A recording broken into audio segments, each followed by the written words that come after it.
দূর থেকে দেখতে বটগাছের মতো মনে হলেও এটি একটি আম গাছ, শতবর্ষী আম গাছ। হ্যাঁ, বলছিলাম গোপালগঞ্জ জেলার কাশিয়ানী উপজেলার হিরণ্যকান্দি গ্রামের কথা। লিখিত নাম হিরণ্যকান্দি হলেও স্থানীয় মানুষ হিরণকান্দি হিসেবেই চেনে। গোপালগঞ্জ সদর থেকে 40 কিলোমিটার দূরে অবস্থিত এই গ্রাম। আর এই গ্রামেই আছে একটি শতবর্ষী আম গাছ। স্থানীয় লোকেরা এর আনুমানিক বয়স 200 থেকে 250 বছরের উপরে বলতে চান। বন্ধুরা, traveling.com থেকে স্বাগত জানাচ্ছি, আমি বাবু উজ্জ্বল।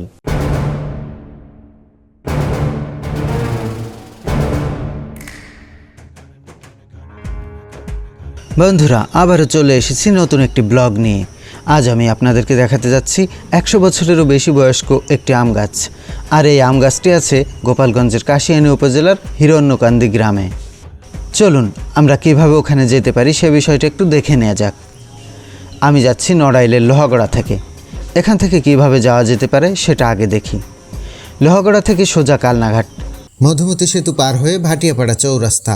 সেখান থেকে নিজস্ব গাড়ি অথবা লোকাল গাড়িতে একটানে হিরণকান্দি শতবর্ষী আম গাছ। আর যদি ঢাকার দিক থেকে আসতে চান তাহলে মাওয়া রোডে ভাঙা পার হয়ে সোজা হিরণকান্দি শতবর্ষী আম গাছ। ঢাকা খুলনা মহাসড়কের পাশে অবস্থিত। মহাসড়কের পাশে থাকায় চিনতে না পারার মতো কোনো ঝামেলা নেই। তবে আমি যাচ্ছি একটু ভিন্ন পথে। সোজা কালনাঘাটে না গিয়ে গ্রামের ভিতরের রাস্তা দিয়ে এগোচ্ছি। বন্ধুরা, চলার পথে একটু অন্যরকম কিছু সামনে পড়লো। ভাবলাম শুধু আমি কেন, আপনাদেরকেও দেখাই। দেখুন তো এই গাছগুলো চেনেন কি না? আমাদের এলাকায় খুব একটা দেখা যায় না। হ্যাঁ, না চিনলে কোনো সমস্যা নেই, আমি বলে দিচ্ছি। এগুলোকে বলে ভুট্টা গাছ। তারপর ভাটিয়াপাড়া ঘাট। এখানে ইঞ্জিন চালিত নৌকা পার হতে হবে।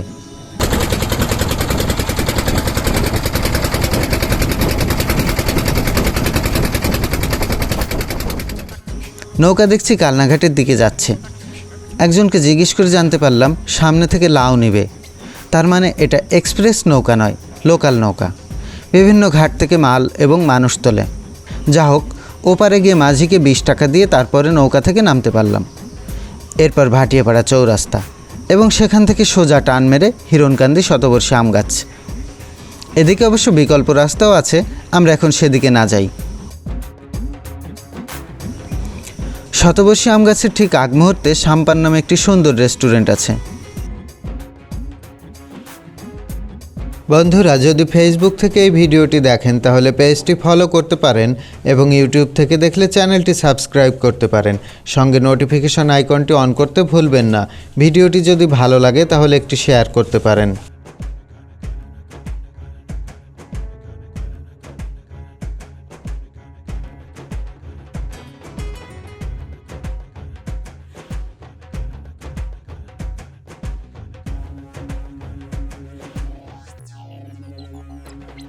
আমরা আমাদের গন্তব্যের দিকে এগোই।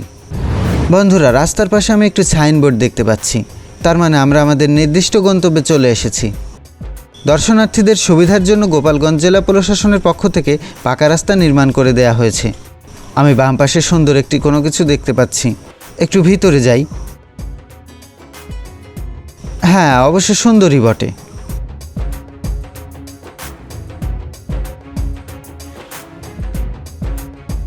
কয়েক পা এগিয়ে বাম পাশে একটি চায়না প্রজেক্ট আছে। ডান পাশে কিছু ছোটোখাটো রেস্টুরেন্ট এবং কিছু দোকান আছে।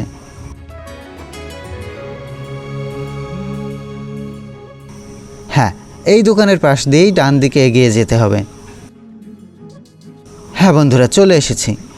ঢোকার মুখেও কিছু দোকান দেখা যাচ্ছে।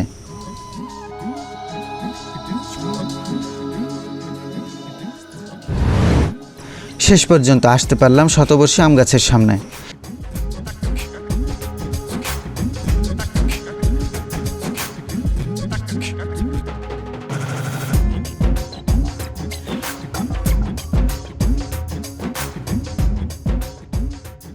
এই সেই আকাঙ্ক্ষিত শতবর্ষী আম গাছ।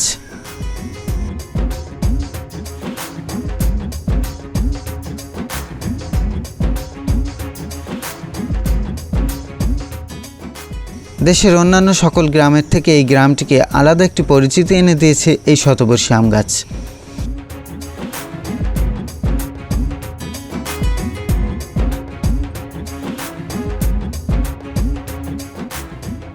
এমন বিচিত্র ধরনের আম গাছ হয়তো কমই দেখা গিয়েছে। প্রতিদিন প্রচুর মানুষ এখানে ভিড় জমায় আম গাছটি দেখার জন্য। বিশেষ দিনগুলোতে মানুষের আনাগোনা আরও বেড়ে যায়। তবে আমি এখানে দুপুর টাইমে এসেছি তো, এজন্য পর্যটকদের একটু কম দেখা যাচ্ছে।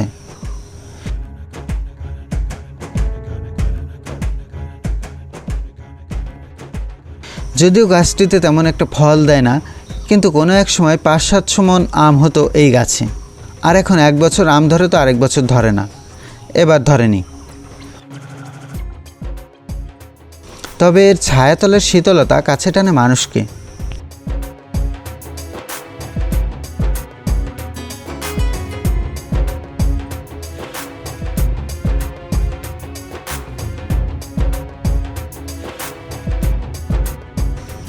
হিরণ্যকান্দি গ্রামের বাচ্চু শেখ ও তার 2 ভাই, এই 3 জনের 57% জমির উপরে দাঁড়িয়েছে এই আম গাছটি।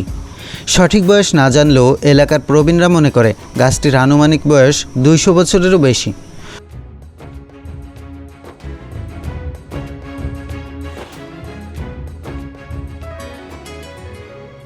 অত্যন্ত আশ্চর্যের বিষয় হচ্ছে, চতুর্দিকের ডালগুলি মাটিতে নেমে কিছু দূরে গিয়ে আবার গাছ হয়ে উঠে গেছে, যেটা দেখতে একেবারেই বটগাছের মতো লাগে। প্রাকৃতিক সৌন্দর্যের একটি অন্যতম নিদর্শন এই আম গাছটি। গাছের উপরে দেখা যাচ্ছে অনেকেই বসে বসে শতবর্ষী আম গাছের হাওয়া খাচ্ছে। অন্যান্য গাছের মতো এই গাছে ওঠা কঠিন নয়। অনেক মোটা মোটা ডাল মাটিতে শুয়ে আছে। এই ডালের উপর দিয়ে জুতা পায়ে দিয়েই হেঁটে হেঁটে উপরে চলে যায়। আর উপরে তো প্রচুর ডাল, ওখানে গিয়ে মানুষ বসে এমনকি শুয়ে শুয়ে হাওয়া খায়।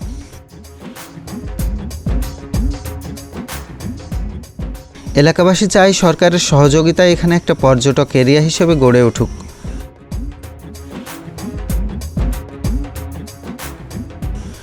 বন্ধুরা, ওরাধুরা ঘোরাঘুরি করলাম, অনেক কিছু দেখলাম, অনেক কথা বললাম।